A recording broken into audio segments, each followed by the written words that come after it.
Assalamu alaikum to everyone. I hope you all are fine. This is Saif Ahmed, your physics teacher, and I welcome you all to my YouTube channel Firecraft.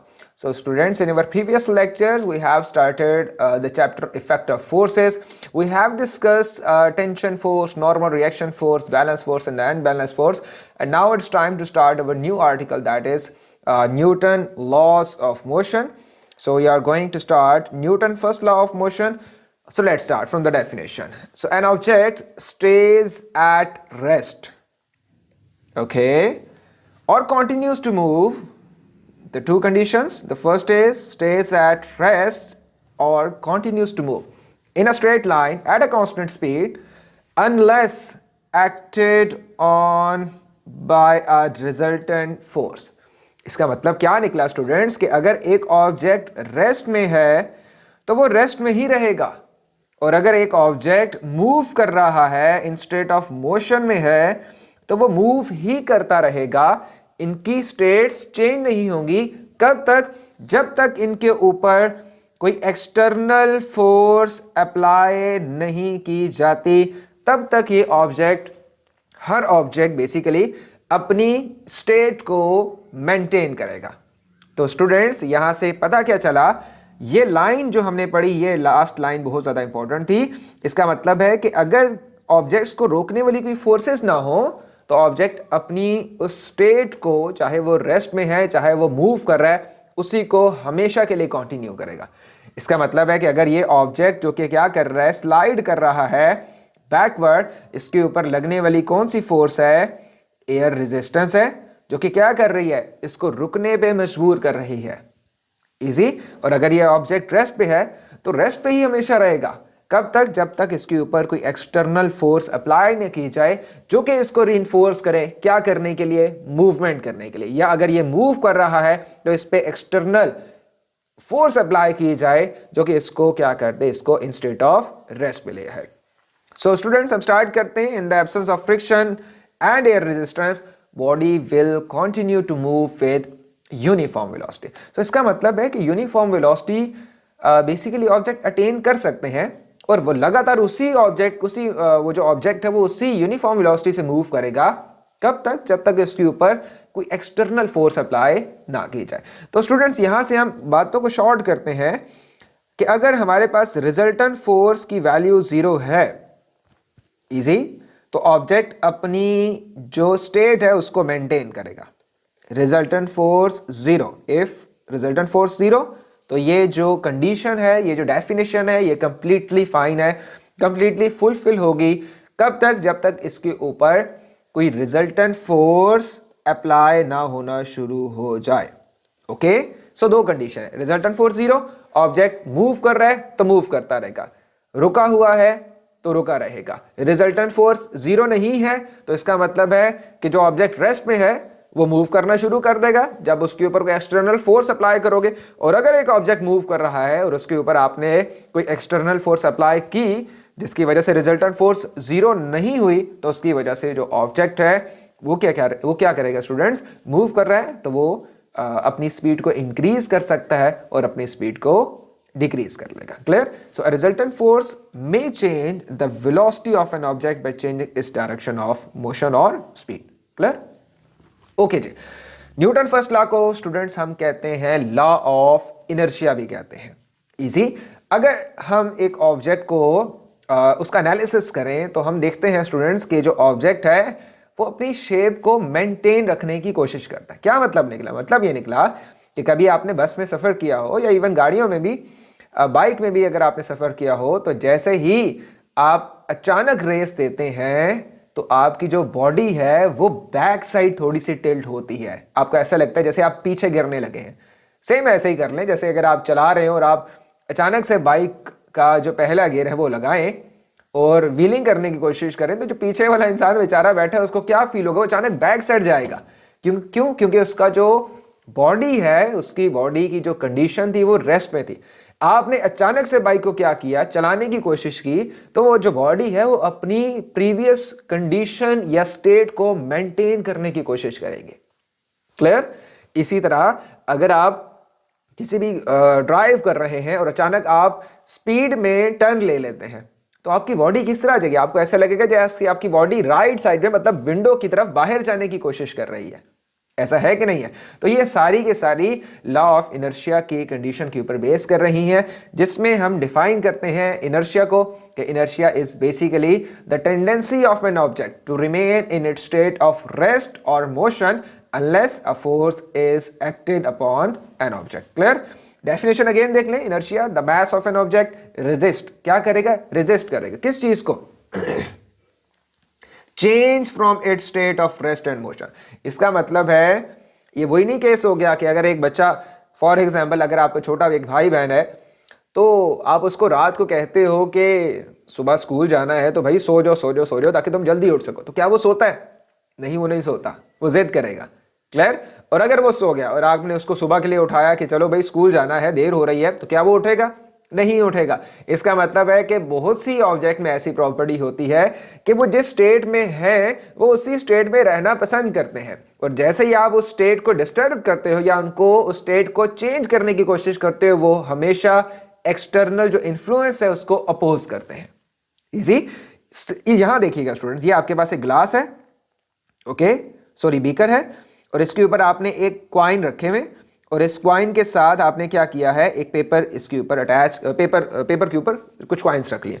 अब जब आप इसको आराम से drag करते हो तो चूंकि ऑब्जेक्ट को शेप कंडीशन को चेंज करने का या स्टेट को चेंज करने का टाइम मिल जाता है, तो वो साथ साथ मूव कर रहा है, क्योंकि आपने देखा ये बहुत स्लोली मूव कर। जैसे ये अचानक स्पीड से खींचता है तो कॉइन क्या है, कॉइन इस टाइम रेस्ट पे है स्टूडेंट्स, ये रेस्ट पे है, तो ये क्या करेंगे, ये कोशिश करेंगे कि हम अपनी रेस्ट की कंडीशन को मेंटेन रखें। तो आप देखते हो कि पेपर नीचे से निकल जाता है, ये कॉइन्स उसी पॉइंट पे नीचे गिर जाते हैं, क्योंकि वो अपनी प्रीवियस स्टेट को मेंटेन करने की ट्राई करते हैं। यहां देखिएगा स्टूडेंट, ये चेयर है, ये चेयर के ऊपर क्या इन्होंने रखी हुई है, बुक्स रखी हुई है, ठीक हो गया। अब ये जो बुक्स थी ये तो उस चेयर पे थी, जब इस चेयर ने इस चेयर को कोलाइड किया तो वो जो चेयर है वो वापस आएगी, लेकिन बुक्स किधर आएंगी, बुक्स इस चेयर पे आ जाएगी। क्यों आई? इनर्शिया की वजह से आई। इनर्शिया क्या कहता है? इनर्शिया यही तो कहता है कि अगर एक ऑब्जेक्ट रेस्ट पे है तो वो रेस्ट पे रहने की ट्राई करता है, अगर एक ऑब्जेक्ट मूव कर रहा है तो वो मूवमेंट की उसी कंडीशन को, उसी डायरेक्शन को मेंटेन करने की कोशिश करेगा। इसी जिसकी वजह से क्या होगा, हमें इनर्शिया देखने को मिलेगा। सो सिंपल सा एक फिनोमेना ऑब्जर्व करते हैं ऑब्वियसली कि अगर हमें कोई छोटी सी चीज हमारी बॉडी के साथ कोलाइड करे तो ऑब्वियसली उसका इफेक्ट कम जनरेट होता है, लेकिन अगर कोई हैवी ऑब्जेक्ट हमारी बॉडी से स्ट्राइक कर दे तो उसका डैमेज या उसका जो इफेक्ट होता है वो ज्यादा होता है। इसका मतलब क्या निकला? मतलब ये निकला स्टूडेंट्स कि जिसका जितना ज्यादा मैस होगा उसका उतना ज्यादा इनर्शिया होगा। So inertia is basically depend upon the mass, okay. So mass resist a change in its motion, तो जितना ज्यादा मैस होगा वो ऑब्जेक्ट उतना ज्यादा रेजिस्ट करेगा अपनी जो स्टेट है, जो कंडीशन है रेस्ट या मोशन की, उसको मेंटेन करने की उतनी ज्यादा कोशिश करेगा। So basically inertia is the property of mass. Inertia किसको आज से हम कहेंगे? मैस की प्रॉपर्टी को कहेंगे। क्लियर हो गया? ठीक हो गया। The larger the mass, obviously सब मैं समझा चुका हूं। The greater the mass, the greater the inertia, the more difficult to move when it is at rest. तो ये सारी बातें हमने कर ली हैं। आई होप सो सिंपल सा टॉपिक है, आपको समझ आ गया होगा। ओके जी, नेक्स्ट स्टूडेंट्स टॉपिक है न्यूटन सेकेंड लॉ। क्योंकि फर्स्ट लॉ में हमने इनर्शिया को देखा, हमने कोई फोर्स के बारे में हमने कोई जिक्र नहीं किया कि हम जब फोर्स अप्लाई करेंगे तो क्या होगा। न्यूटन सेकेंड लॉ ये कहता है कि जब भी आप किसी ऑब्जेक्ट पे फोर्स अप्लाई करोगे तो वो फोर्स उसकी वेलोसिटी में चेंज प्रोड्यूस कर देगी। ये तो बात हम जानते हैं, इसी को हम अब इक्वेशन की फॉर्म में लिख लेते हैं। When the force is applied acceleration is produce in the direction of force. ये लाइन बहुत ज्यादा इंपॉर्टेंट है कि एक्सेलरेशन स्टूडेंट्स प्रोड्यूस हो रही है किस डायरेक्शन में? जिस डायरेक्शन में आप फोर्स अप्लाई कर रहे हो। इजी? तो जितनी ज्यादा फोर्स अप्लाई करोगे, एक छोटा सा ऑब्जेक्ट है आपके पास, इमेजिन कर लो कोई साइकिल सामने पड़ी है, कोई ऑब्जेक्ट एक बॉक्स सामने पड़ा है, आपने हल्का सा उस पर फोर्स अप्लाई की, वो थोड़ा सा ऑब्जेक्ट आगे मूव करेगा। आपने ज्यादा फोर्स अप्लाई की, ऑब्जेक्ट डबल स्पीड से आगे की तरफ जाएगा। आपने ट्रिपल फोर्स अप्लाई की, वो ट्रिपल स्पीड से गया। इसका मतलब है force is directly proportional to acceleration and both are obviously the vector quantities. Clear? So जितनी ज्यादा फोर्स अप्लाई करोगे उतनी ज्यादा क्या प्रोड्यूस हो जाएगी? एक्सेलरेशन प्रोड्यूस होगी। तो बेटा याद रखिएगा कि जो चीजें भी डायरेक्टली प्रोपोर्शन होती हैं ये बात यह हमेशा याद रखें, उनका ग्राफ हमेशा स्ट्रेट लाइन बनता है और ओरिजिन से पास होता है। इसका मतलब है अगर एक्सेलरेशन वाई एक्सिस पे रखता हूँ, फोर्स एक्स एक्सिस पे, क्योंकि इंडिपेंडेंट क्वांटिटीज इस टाइम फोर्स है, तो इसका मतलब फोर्स जीरो तो एक्सेलरेशन भी जीरो, और फोर्स जैसे जैसे इंक्रीज कर रहे हो तो इक्वल प्रोपोर्शन के साथ क्या इंक्रीज होगा, आपका एक्सेलरेशन प्रोड्यूस होगी। ओके हो गया। यहां पे एक और फैक्टर भी है, यहां देखिएगा, चलो इसको देख लो, ये देखो फोर्स अप्लाई करते हैं, तो एनिमेशन एक दफा दोबारा स्टार्ट करते हैं ये वाली। ओके, अब देखिए हल्की सी फोर्स लगाई, बॉल यहां तक उछली, बेटा ज्यादा फोर्स लगा रहे हैं तो ऑब्जेक्ट कहां तक जा रहा है, यहां तक जा रहा है, so greater the force greater the acceleration. इस डायग्राम में आओ, ये डायग्राम में देखो हल्की सी फोर्स लगाता है, 10 न्यूटन फोर्स लगाई, देखो ये जो स्मार्ट सा पर्सन है कितना ज्यादा मूव कर रहा है, ये 10 न्यूटन इसको लगाई, क्या ये मूव किया, नहीं मूव किया, एक्सेलरेशन थोड़ी बहुत प्रोड्यूस हुई लेकिन इतनी ज्यादा नहीं हो। क्या मतलब निकला, मतलब ये निकला कि स्टूडेंट्स के mass is inversely proportion to acceleration.